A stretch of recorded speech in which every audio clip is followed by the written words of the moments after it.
"You shame our family." Those were the words my daughter-in-law said as I held my cup of coffee, still warm.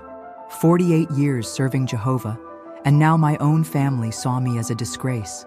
The sweet aroma of coffee clashed with the bitterness in my chest. My own son slammed the church door in my face. I stood there on the concrete steps in my best navy dress, clutching the gift I'd wrapped so carefully the night before, watching through the stained glass as strangers filled the pews for my grandson's baptism. The purple and gold light from the windows painted shadows across my hands, the same hands that had changed Michael's diapers 32 years ago, that had held him through fevers and nightmares, that had taught him to tie his shoes and pray before meals. "Mom, I'm sorry, but your faith just isn't welcome here today." Those words kept echoing in my head as I walked back to my car, my heels clicking against the pavement like a countdown to something I couldn't name yet. 68 years old, and I felt like a child being told she wasn't good enough to sit at the grown-up table. I sat in my Honda Accord for 20 minutes, engine off, watching other families stream through those same doors. Grandmothers in flowered dresses, grandfathers straightening their ties, parents juggling diaper bags and cameras. All of them welcome. All of them except me. The gift sat in my passenger seat, mocking me. A hand-carved wooden cross I'd commissioned from Brother Peterson in our congregation. He'd spent 2 weeks getting the grain just right, the edges smooth enough for little hands. Inside the box, tucked beneath tissue paper, was a card with a Bible verse I'd chosen so carefully. "Train up a child in the way he should go, and when he is old, he will not depart from it." 40 years, I'd been a faithful Jehovah's Witness. 40 years of door-to-door ministry, of Bible studies in living rooms across 3 different states, of memorizing scripture until the words became as natural as breathing. Sister Margaret always said I had a gift for remembering verses, for pulling out exactly the right passage when someone needed comfort or guidance. But apparently, that gift wasn't wanted today. I drove home in silence, my hands shaking slightly on the steering wheel. The familiar streets of our suburban neighborhood blurred past the windows. Mrs. Chen waved from her garden, and I managed to wave back, though I'm sure my smile looked more like a grimace. She didn't know. Nobody knew yet that I'd been shut out of the most important day in my grandson's young life. Home felt different when I walked through the front door. The living room where I'd hosted Bible studies for over a decade seemed smaller somehow. The family photos on the mantel, Michael's graduation, his wedding to Sarah, little Benjamin's first steps, they all seemed to be looking at me with questions I couldn't answer. I set the wrapped gift on the kitchen counter and stared at it for a long time. The phone rang around 3 that afternoon. Sarah's voice was soft, apologetic. "Ruth, I'm so sorry about this morning. Michael was really stressed about the ceremony, and some of the men from our church had been advising him about keeping the religious aspects pure and..." "It's okay, sweetheart." The lie came out so easily I almost believed it myself. "I understand." But I didn't understand. Not really. How does a son look at his mother and see a threat? How does faith become a wall instead of a bridge? After I hung up, I sat at my kitchen table with my worn Bible open to Ephesians. "Children, obey your parents in the Lord, for this is right." I'd read that verse to Michael countless times when he was growing up. But now, he had his own faith, his own church, his own interpretation of what was right. The silence in the house pressed against my eardrums. Usually by now, on a Sunday afternoon, Michael would have called with updates about the ceremony. Sarah would have sent photos. I'd have heard Benjamin's babbling in the background, that sweet baby talk that always made me smile. Instead, nothing. I tried to focus on preparing for tomorrow's Bible study. Sister Rodriguez was bringing her daughter Elena, who'd been asking questions about baptism. The irony wasn't lost on me. I could teach other people's grandchildren about dedication to Jehovah, but I couldn't witness my own grandson's dedication to Christ. That evening, I called my sister Patricia in Phoenix. She's been in the truth longer than I have, and I needed to hear from someone who understood the struggle of living according to our beliefs in a world that doesn't always accept them. "Ruth, you did the right thing," she said, but her voice carried a hesitation I'd never heard before. "We can't compromise our principles, not even for family." "But Patty, he's just a baby, It's not like I was going to preach from the pews. A long pause. In the background, I could hear my brother-in-law's television, some football game where crowds were cheering for something that mattered to them in that moment. Sometimes following Jehovah's path means making hard choices, she finally said. Remember Abraham and Isaac. I wanted to argue that this wasn't the same thing, that God hadn't asked me to sacrifice Benjamin just to witness his baptism. But I held my tongue. Patricia had always been more steadfast than me, more certain about the boundaries we needed to maintain. After we hung up, I found myself standing in Benjamin's room. Well, what used to be Benjamin's room when he and Sarah and Michael would visit on weekends. The crib was still set up, and his favorite stuffed elephant sat on the changing table, waiting for arms that might never hold it again. I picked up the elephant and pressed it against my chest. It still smelled like that particular scent babies have. Milk and powder and pure innocence. My eyes burned, but I didn't cry. Not yet. Crying felt like admitting defeat, and I wasn't ready for that. Monday morning brought its usual routine. Coffee at 6, personal Bible study at 6:30, checking my territory assignments for the week. The structure helped. It always had. When Richard died 5 years ago, those routines were the only things that kept me anchored to the world. But even the familiar passages felt different now. When I read about Ruth's loyalty to Naomi, about family bonds that transcend circumstances, I couldn't shake the feeling that I was missing something important. Some truth that lived in the spaces between the verses, in the silence where interpretation meets real life.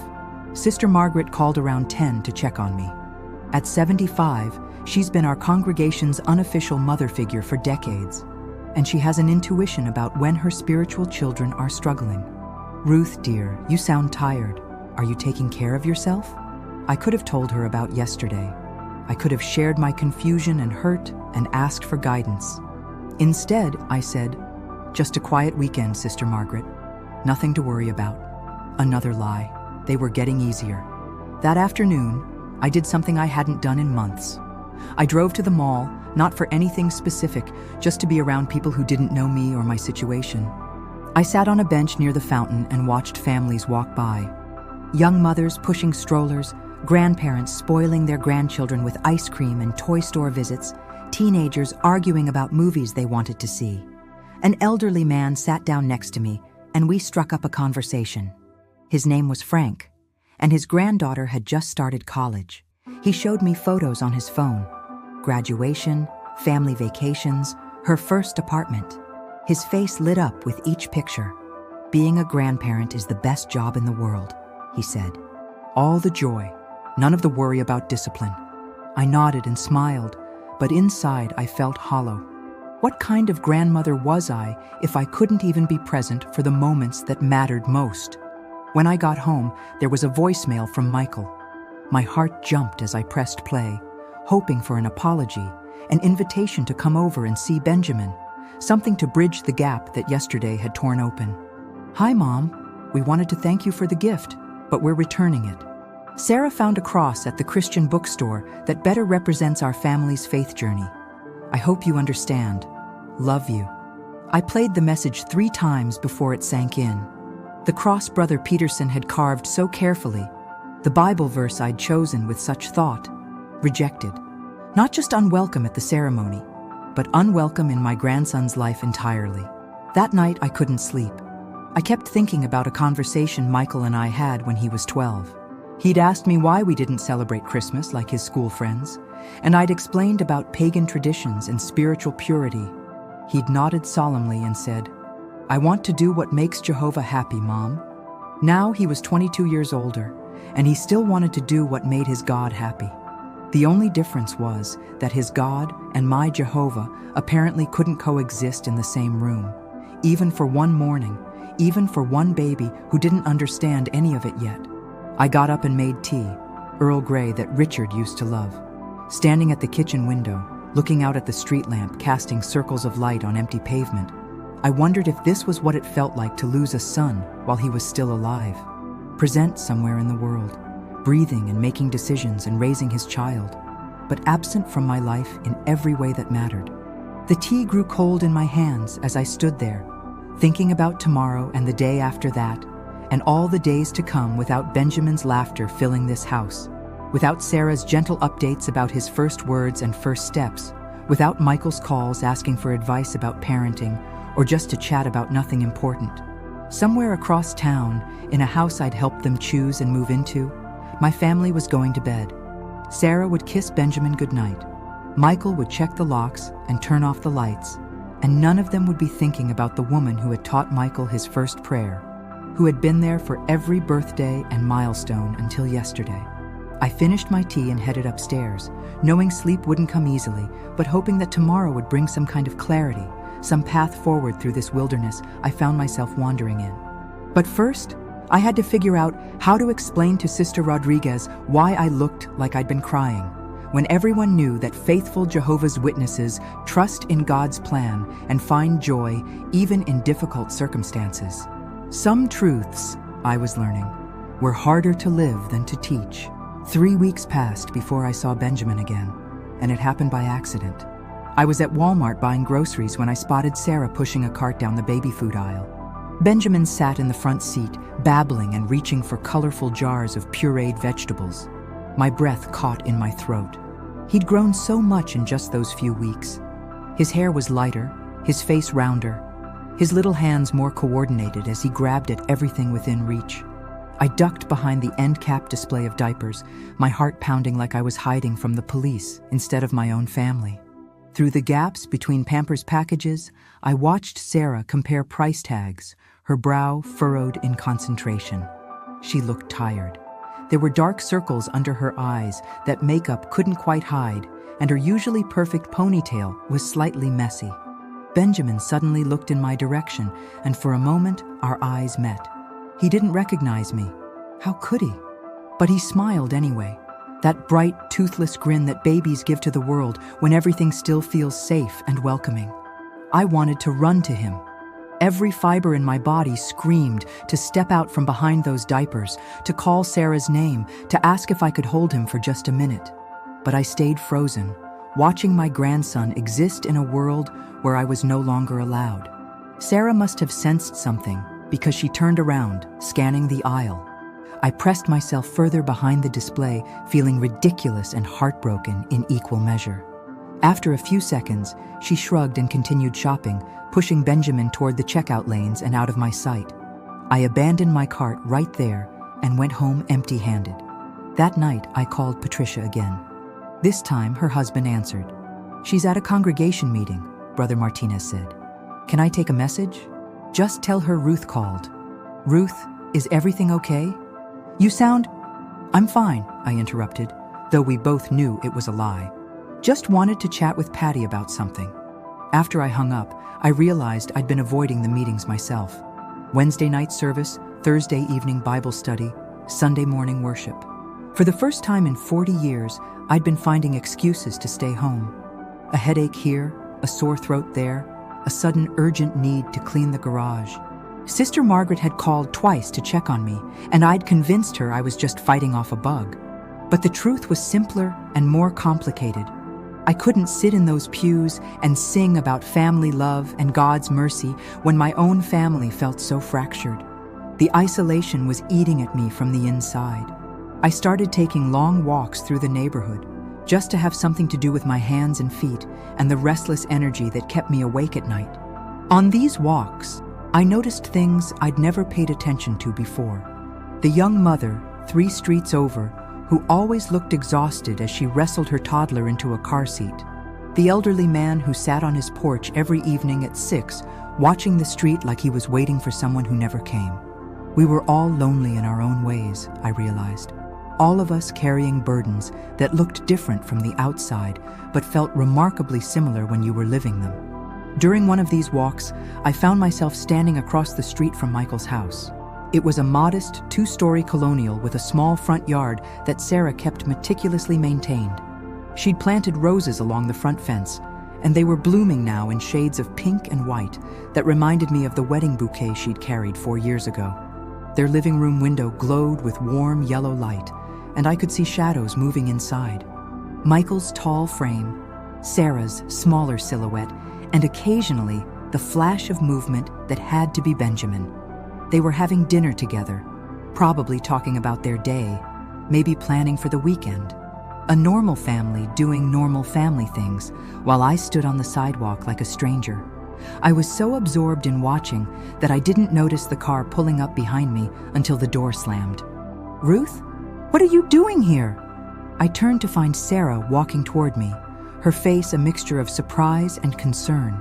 She'd been out somewhere. There were shopping bags in her car, and she was wearing the navy blazer she usually reserved for church or work events. "I was just taking a walk," I said, feeling like a teenager caught sneaking out. "I didn't mean to. Are you okay?" She looked genuinely worried, and for a moment I remembered why I'd always liked her so much. Sarah had a way of seeing people's pain, even when they tried to hide it. "You look like you've lost weight." I probably had. Food didn't taste like much anymore, and I'd been forgetting to eat regular meals. "I'm fine, sweetheart. Just enjoying the evening air." She glanced toward her house, then back at me. I could see the internal struggle playing out across her face. Part of her wanted to invite me in, to bridge this stupid gap that was hurting everyone. But part of her was loyal to her husband and his decision. "Benjamin said his first word last week," she said quietly. My heart stopped. "What was it?" "Mama." She smiled, but it was tinged with sadness. Clear as a bell. Michael was so proud. I should have been there. I should have been sitting in their living room, probably holding Benjamin when it happened, cheering and clapping and calling everyone we knew to share the news. Instead, I was hearing about it secondhand on a street corner like it was neighborhood gossip. "That's wonderful," I managed. "You must be so happy." "We are, but..." She hesitated, looking around as if Michael might appear at any moment. "Ruth, this is hard for all of us. Michael thinks he's protecting Benjamin's spiritual development, but I see how much this is hurting you. And I see how much it's hurting him too, even if he won't admit it." This was the most honest conversation we'd had since the baptism incident.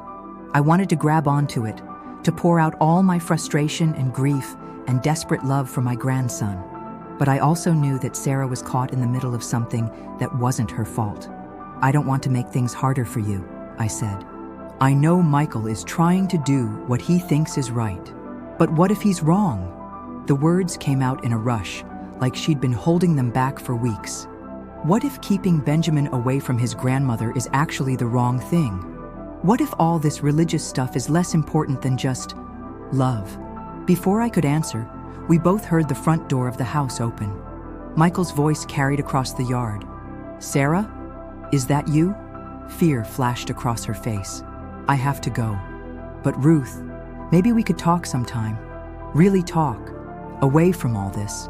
She gestured vaguely toward the house, but I knew she meant the whole situation. The churches, the doctrines, the invisible walls that had sprung up between us. "I'd like that," I said. She squeezed my arm quickly and hurried toward the house, leaving me standing alone under the streetlight with something I hadn't felt in weeks: hope. The next morning, I woke up with more energy than I'd had since the baptism. I showered, put on my favorite yellow blouse, and decided to do something I'd been avoiding for too long. I was going to the Kingdom Hall for the Thursday evening meeting. Sister Margaret's face lit up when she saw me walk through the doors. "Ruth, we've missed you so much. Are you feeling better?" "Much better," I said. And for the first time in weeks, it wasn't entirely a lie. The meeting focused on family relationships and maintaining spiritual purity while showing love to those who didn't share our beliefs. Brother Williams, our congregation elder, gave a talk about the balance between conviction and compassion. He spoke about Jesus eating with tax collectors and sinners, about showing love even when we couldn't compromise our principles. I listened with new ears, hearing things I'd never noticed before. The spaces between the absolutes where real life happened. The gray areas where faith and love had to find ways to coexist. After the meeting, Sister Margaret pulled me aside. "Ruth, I've been concerned about you. And not just because you've missed a few meetings." Her kind eyes searched my face. "Is there something troubling you that you'd like to talk about?" For 40 years, Sister Margaret had been my spiritual mother, my guide through every crisis and celebration. She'd helped me through Richard's death, through Michael's rebellious teenage years, through my own doubts and struggles with the truth. If anyone would understand, It would be her. "It's about Michael," I said quietly. "And Benjamin." Her expression shifted slightly. "The baptism situation." So she knew. Of course she knew. News traveled fast in our small congregation, especially news about families in crisis. "I don't know how to balance my love for my grandson with my faith," I admitted. "I feel like I'm being forced to choose between them, and I don't understand why it has to be that way." Sister Margaret was quiet for a long moment. Around us, other congregation members were chatting, cleaning up chairs, making plans for the weekend. Normal life continuing, while mine felt suspended in uncertainty. "Ruth, come have coffee with me tomorrow morning," she said finally. "I think we need to have a longer conversation about this. There are things, perspectives, that might help." I drove home feeling lighter than I had in weeks. Maybe I wasn't as alone in this as I'd thought. Maybe there were answers I hadn't considered yet. But as I pulled into my driveway, I saw a car I didn't recognize parked on the street. A man in a dark suit was walking up my front steps, carrying a briefcase that looked official and intimidating. My stomach dropped. Official visitors were never good news. "Mrs. Ruth Henderson?" he asked as I approached. "Yes. I'm David Chen from Child Protective Services. I need to speak with you about a report we received regarding your grandson, Benjamin Martinez." The world tilted sideways. "I'm sorry, what? May I come in? We've received some concerning information about potential family conflict that might be affecting the child's well-being. I'd like to ask you a few questions." I fumbled with my keys, my hands shaking so badly I could barely get the door open. Child Protective Services. Someone had called the authorities about Benjamin, about my family, about me. As Mr. Chen settled into my living room, pulling out forms and official documents, I realized that whatever I'd thought this situation was before, it had just become something much more serious, much more dangerous.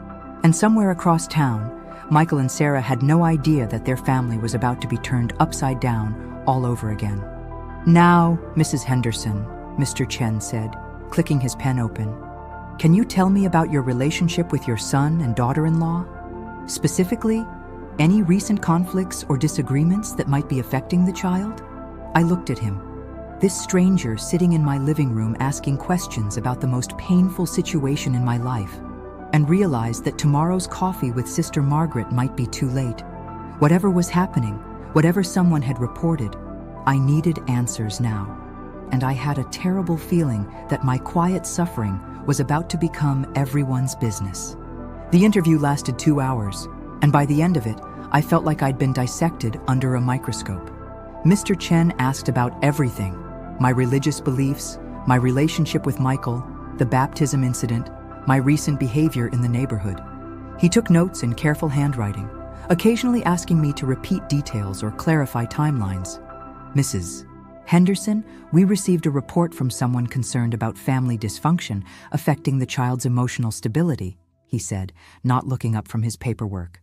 The caller mentioned religious conflicts, a grandmother being excluded from family events, and potential psychological distress for all parties involved. My blood ran cold. "Who called you?" "I can't disclose that information. But I can tell you that this person seemed genuinely worried about Benjamin's well-being and the family dynamics surrounding him." After he left, I sat in my living room staring at the business card he'd given me. Child Protective Services. Investigation pending. I was supposed to call if I had any additional information that might help them assess the situation. I felt sick. My phone rang around 9 that evening. Michael's name flashed on the screen, and I knew before I answered that he'd gotten a visit too. "Mom, what the hell did you do?" His voice was raw with anger and panic. "CPS showed up at our house tonight. They're talking about family conflict and emotional harm to Benjamin. They want to interview Sarah tomorrow, and they're scheduling a home visit for next week." "Michael, Don't lie to me. You're the only one who's been upset about the baptism situation. You're the only one who would have reason to call them." The accusation hit me like a physical blow. "I would never do anything to hurt Benjamin or your family. You know me better than that." "Do I? Because the mother I know wouldn't have been lurking outside our house last week like some kind of stalker." My heart sank. Sarah had told him about our conversation. "I was just taking a walk, Michael. I wasn't..." "Sarah said you looked terrible. thin, unhappy, like you were falling apart. And now suddenly CPS is at our door asking about family dysfunction? The timing is pretty convenient, don't you think? Michael, please, listen to me. I did not call Child Protective Services. I would never use Benjamin as a weapon against you. No matter how hurt I am, no matter how much I disagree with your decisions, I would never put that baby at risk. There was a long silence on the other end of the line. When Michael spoke again, his voice was quieter but still edged with suspicion. Then who did? I don't know, but I'm going to find out. After we hung up, I paced my living room until midnight, my mind racing through possibilities. Who would have known enough about our situation to make that call? Who would have cared enough to get involved? The answer came to me the next morning during my coffee and Bible reading. I was turning to Psalms when I remembered something Patricia had said during our last conversation. Something about how difficult situations sometimes required outside intervention to protect innocent parties. I called Phoenix at 7 a.m., catching Patricia before she left for field service. Patty, I need to ask you something, and I need you to be completely honest with me. Of course, Ruth. What's wrong? You sound upset. Did you call Child Protective Services about Michael and Benjamin? The pause was too long, too telling. Patty? Ruth, I was worried about you, and about that baby. When you told me about the baptism incident, about Michael shutting you out, I started thinking about how that kind of family dysfunction affects children. I did some research, and everything I read said that when families are in conflict, especially around religious issues, children can suffer emotional damage. My knees went weak. I sank into my kitchen chair, the phone pressed against my ear like it might help me understand what I was hearing. You called the authorities on my son? I called them about a situation that seemed harmful to everyone involved, including Benjamin. Ruth, you've been miserable for weeks. You've missed congregation meetings. You sound depressed every time we talk, and meanwhile, that baby is growing up in the middle of a family war. There is no family war, I shouted, then immediately lowered my voice, afraid the neighbors might hear. This is between Michael and me. It has nothing to do with Benjamin's safety, doesn't it? Ruth, when grandparents are cut off from grandchildren, when families are divided by religious conflict, children feel that tension. They absorb it even when they're too young to understand it. I thought if someone official got involved, it might force everyone to work together for Benjamin's sake. I couldn't speak. My own sister had turned my family crisis into a legal investigation. She'd taken my private pain and made it public record. Ruth, are you there? I have to go, I whispered, and hung up. I sat at my kitchen table for a long time, staring at my Bible without reading it. Everything was falling apart. Michael thought I'd betrayed him. CPS was investigating his parenting. Sarah was caught in the middle of something that was spiraling beyond anyone's control. And Patricia, my sister who'd been my closest confidant for decades, had decided she knew better than I did how to handle my own family. The phone rang again, but I didn't answer it. It rang 6 more times over the next hour, but I couldn't face talking to anyone. Not Patricia trying to justify what she'd done. Not Michael continuing to blame me. Not Sister Margaret asking why I seemed so distressed. Around noon, there was a knock at my door. Through the peephole, I saw Sarah standing on my porch, holding Benjamin.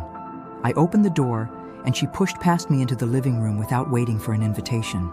"We need to talk," she said, settling Benjamin on my couch with some toys from his diaper bag. And I mean really talk this time.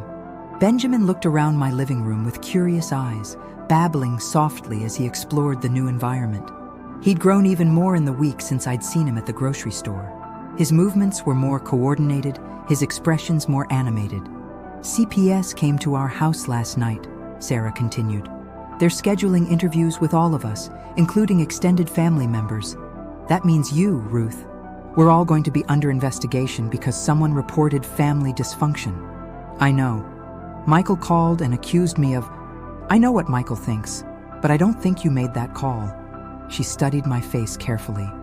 "I think someone else did. Someone who doesn't understand that families can work through problems without government intervention." "How can you be sure?" "Because I've watched you with Benjamin since he was born. I've seen how much you love him.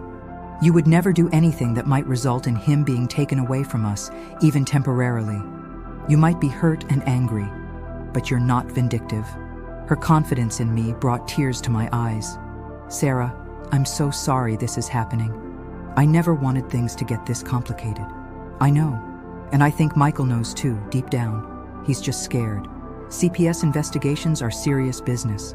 They can recommend everything from family counseling to temporary custody changes if they think a child is at risk." Benjamin had crawled over to where I was sitting and was pulling himself up against my legs, looking at me with those bright, curious eyes that reminded me so much of Michael at that age. "Can I?" I asked, gesturing toward him. Sarah nodded, and I lifted Benjamin onto my lap. He settled against me immediately, his little hand grabbing at my necklace while he babbled something that sounded almost like words. "He's gotten so big," I whispered. "Ruth, I have an idea. It's risky, and Michael might not like it at first, but I think it could solve a lot of problems." I looked up at her, trying not to get my hopes up. "What if we told CPS that we're already working on family counseling? What if we found a counselor who specializes in religious and cultural conflicts, and we all committed to sessions together? You, me, Michael, and Benjamin when appropriate. You think Michael would agree to that?" "I think Michael is scared enough right now that he might be willing to try anything that keeps this investigation from escalating. And Ruth, I think we all need help figuring out how to balance our different beliefs with our love for each other." Benjamin had fallen asleep against my chest, his tiny fist curled around my finger. The weight of him, the trust in his relaxed body, the soft sound of his breathing. It felt like coming home after a long, difficult journey. "There's something else," Sarah said quietly. "Something I haven't told Michael yet, but I think you should know." I looked at her, afraid of what might be coming next. I've been having doubts about some of the things our church teaches about family relationships. Not about faith itself, but about the rigid way some of the members interpret what it means to protect spiritual purity. When I see how much pain this situation has caused everyone, especially Benjamin's grandmother who clearly loves him, I start wondering if we're focusing on the wrong things. This was the last thing I'd expected to hear. "Sarah, I don't want to be the reason you question your faith. You're not. I'm questioning it because I'm seeing the fruits of these rigid interpretations, and they don't look like love to me. They look like fear and control and unnecessary suffering." We sat in comfortable silence for a while, Benjamin sleeping peacefully between us. Outside, I could hear the normal sounds of a Thursday afternoon. Lawnmowers, children playing, dogs barking. Life continuing, while hours hung in suspension. "There's something I need to tell you," I said finally. "I know who called CPS." Sarah's eyes widened. "Who?" "My sister Patricia. She thought she was helping, thought that outside intervention might force us all to work things out. But she doesn't understand how these things work, how much damage an investigation can do, even when there's no real problem." "Are you going to tell Michael?" "I don't know. He's angry enough already. And knowing it was someone from my side of the family might make him trust me even less. Or it might help him realize that you really didn't have anything to do with it." Benjamin stirred in my arms, opening his eyes and looking around with that slightly confused expression babies get when they wake up somewhere unfamiliar. Then he saw my face and smiled, reaching up to pat my cheek with his little hand. "Nana," he said clearly. Sarah and I both froze.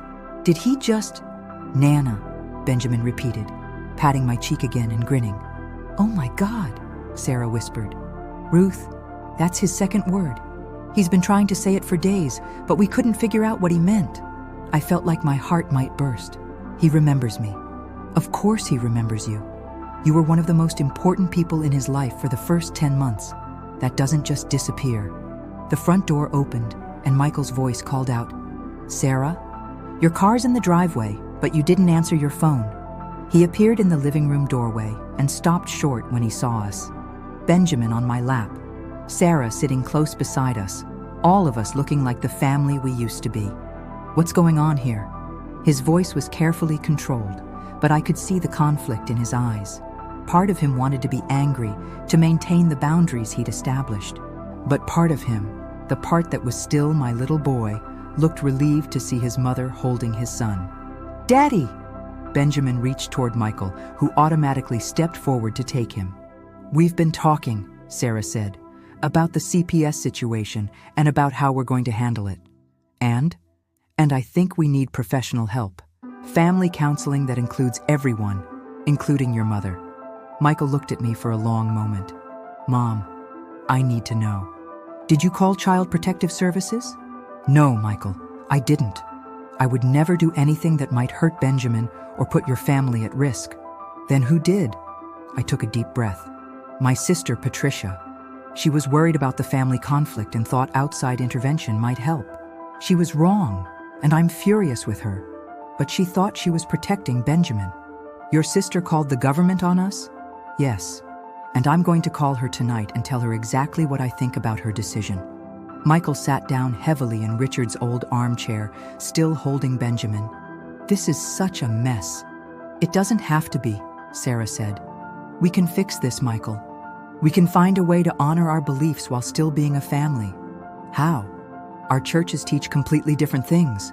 Your grandmother's faith says our baptism ceremony was meaningless, and our faith says her beliefs are wrong," I interrupted. "Because that's not what I believe, Michael. I believe you love God, and you're trying to raise Benjamin to love God too. We might have different ideas about how to do that, but the love part is the same." Benjamin had started fussing, probably picking up on the tension in the room. Michael bounced him gently, and gradually the baby settled down. "The CPS worker is coming back next week," Michael said finally. "He wants to interview all of us separately and then together. He's also requiring home visits and documentation of how we're addressing the reported family dysfunction." "Then let's address it," I said. "Let's find a counselor who understands religious differences and family dynamics. Let's show CPS that we're committed to working this out for Benjamin's sake." "And what about church?" "Both of our churches have pretty strong opinions about not compromising with other denominations." "Then maybe," Sarah said quietly, "we need to decide whether we're going to let our churches dictate our family relationships, or whether we're going to find a way to be faithful to God and faithful to each other at the same time." It was the bravest thing I'd ever heard her say, and looking at Michael's face, I could see it hit him like a revelation. 3 weeks later, we were sitting in Dr. Martinez's office.